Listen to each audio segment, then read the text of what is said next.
মক্কার রাস্তাগুলো এখনো তখন ধুলোমাখা, চারপাশে পাথুরে গলি।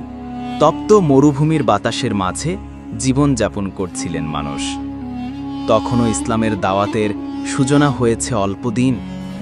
আমাদের প্রিয় নবী হজরত মুহাম্মদ সাল্লাল্লাহু আলাইহি ওয়াসাল্লাম প্রতিদিনের মতো সকালে ঘুম থেকে উঠে ওযু করতেন, তারপর নীরবে দোয়া করতেন।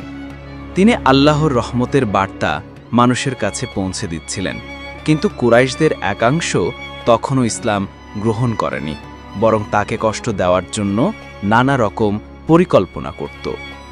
সেই সময়ে মক্কার এক কোণে এক বৃদ্ধা মহিলা বাস করতেন। তিনি ছিলেন অত্যন্ত একগুঁয়ে, অভিমানী এবং ইসলাম বিরোধী।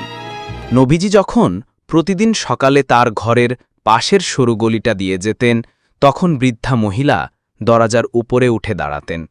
তার হাতে থাকত ঝাঁটা, শুকনো ডাল, ময়লা, আবর্জনা কিংবা কাঁটার ঝুড়ি। তিনি প্রতিদিন নবীজি সাল্লাল্লাহু আলাইহি ওয়াসাল্লামের মাথার উপর সেগুলো ফেলে দিতেন। রোদ্দুরে শুকনো খেজুর গাছের ডাল থেকে তৈরি কাঁটা ছিল তীক্ষ্ণ ও ধারালো। ফেলা হতো ঠিক সেই সরু পথের মাঝখানে। উদ্দেশ্য ছিল একটাই, প্রিয় নবীজির পা কেটে যাবে, তিনি কষ্ট পাবেন, রক্ত ঝরবে, তার দাওয়াত বন্ধ হবে।